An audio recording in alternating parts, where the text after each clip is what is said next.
This is it. Now is the time to choose. Die and be free of pain, or live and fight your sorrow. Now is the time to shape your stories. Your fate is in your hands. Hello and welcome back to the Masters Mod. Today we are taking down Unalesca. Now this is a very long fight, so again, I do recommend that you do it yourself, and then if you need a hint, or if you just want to see how I do it, then, well, you'll see how I do it. Now we're starting off with a power break from Waka, because we're actually going to intentionally get zombified on a couple players. This fight has 3 stages that get increasingly more and more complicated, so at least in stage 1 is where I set up a lot of my prep, so that way we can really take it easy through stage 2, and then really, struggle through the end to stage 3. So the prep for stage 1, or through stage 1, is actually pretty simple. Of course we try to haste everybody that we can, and then we have it so that we keep track of whether or not to use Mega Life or Mega Death last. But she'll always start with Mega Death, but then she'll just alternate between the two for phase 1. So really it's just, okay, you got one Mega, and then a zombie attack, and then another Mega. So with that, you just switch out for people who are either zombified or have death proof, and then you switch out for people who don't have zombie. All the while building up the buffs like Shell or Protect, or even No Frost, because she'll eventually throw out a lot of ice spells. Then, fittingly of course, Orin also plays a major part in this fight. Just as a reminder, the equipment that he has Counter-Strike, Regen, and Zombie Proof, and he also unlocks Sentinel. So he's not taking a lot of damage at all from her counterattack slaps. And then she also is able to not need any healing, because he'll just jump in front of the attacks. He'll get power broken or magic broken, but that doesn't matter because really he's just taking the hit, so that way we can do more damage with the other party members. Now her elemental affinity makes it so that Titus's Brotherhood really does not do any damage at all. So with that, we're actually switching to Kimahri with a Fire Lance. Then the final bits for stage 1 is actually overdrives. So we'll have Kimahri, Lulu, and Riku on Sufferer. So that way when they're zombified, they'll get that overdrive going.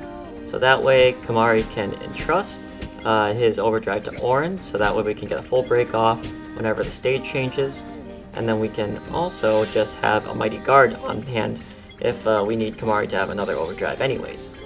And then of course, make sure to get the poison off with Lulu, because that damage over time is super valuable. Now the fight really starts at stage 2, because now she'll start using Ice Magic in addition to Dark Viper, which gives you all of the status effects and then also slows you down. But if you get the timing just right, the Dark Viper on a zombified character will hurt Unalesca and also heal you. So that's what you really want to make sure that they're out on the field for.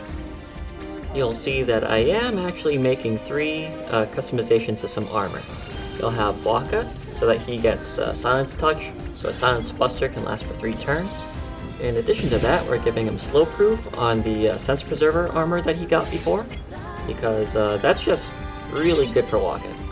We did buy a Slow Proof armor from the Moonflow, but with all the ailments getting thrown out, we really needed to make sure that he does not get blinded. And then we gave Yuna Life Preserver, so that way she won't get zombified or caught in the death spell. And that plus Titus means that we have a couple of people who, when they're not zombified, will be completely immune to her Mega Life, Mega Death combo. You still need to keep track of the Mega Life and Mega Death. It will restart, so she'll always do Mega Life first on the phase change, but then after that, it's still alternating between the two. So you gotta make sure that you're switching out the right party members at the right times, so that you don't get like a big party wipe.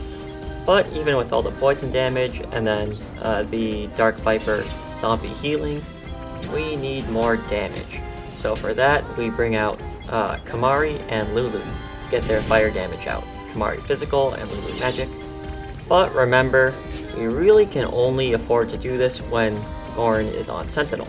because otherwise they'll get magic broken or power broken, and that's just not a good spot because then their damage gets halved. Another thing to do is, of course, the Vanishing Blade with Auron, but you have to be careful because if you throw an item at her or an overdrive, she'll counter with a triple Blizzaga. So make sure that you have your Null Frost or your Silences ready, so that way the party stays alive.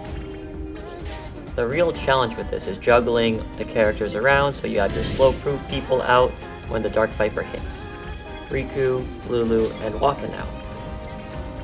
Now, you remember that Yuna and Riku can both use now. So if you want to burn a lot of Chocobo Wings, you can do that, but that is very expensive for the future. Just a little bit ago, we did get 2 White Magic Spheres. So if you're not like me and made Kamari go to Titus's route, you can teach somebody haste. So that way you can just really reapply that haste whenever needed.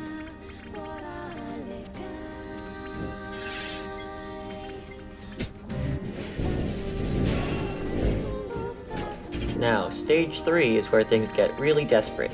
Not only do you have to reapply all the debuffs on her, but at this point you probably have a couple of party members who are slowed, you don't really have as many zombies out anymore, and now you have to throw in even more MP management because with Mind Blast, not only does that do a good chunk of damage to everybody if she's not magic broken, but then also it just completely ruins your MP.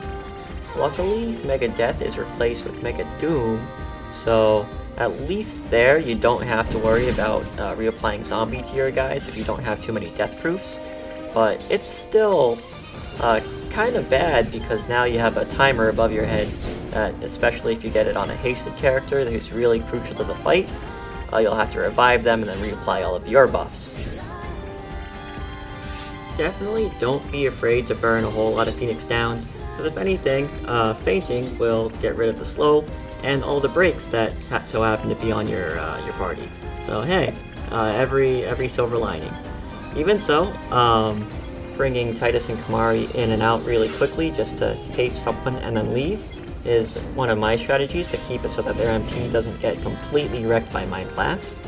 But when it comes down to the characters being zombified, it's not really that great. I mean, the damage for the Dark Viper is still great, but really, they're gonna get targeted by a lot of healing spells.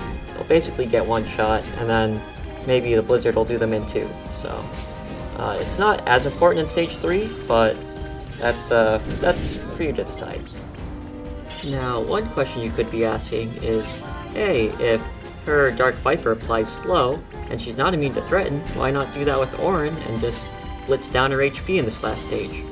Though yes, that is true. She can break out of threaten if you actually hit her while she's being threatened. So, this is great for the fact that you do get a breather, but you need to use it solely for recovery on your guys, because in reality, when you actually hit her with anything, you're only going to get one free shot to do it. You should also have plenty of ether stored up throughout the playthrough, so even though it really is painful to throw out an ether just to get mind broken like 2 turns later, as if you get lucky or if you have the right timing with it, then it can be a lot more effective. This fight is a marathon, so you really do not feel bad about using items to get through it, because there is just so much going on. So if you can't keep track of everything, then yeah, definitely don't worry about it. You can get through it. Just make sure that Auron is sentineling whenever you go on the offensive. Hopefully your physical attackers have a good fire element weapon, and then if you have Lulu who is able to throw out a Fire Aga, then that would be great too.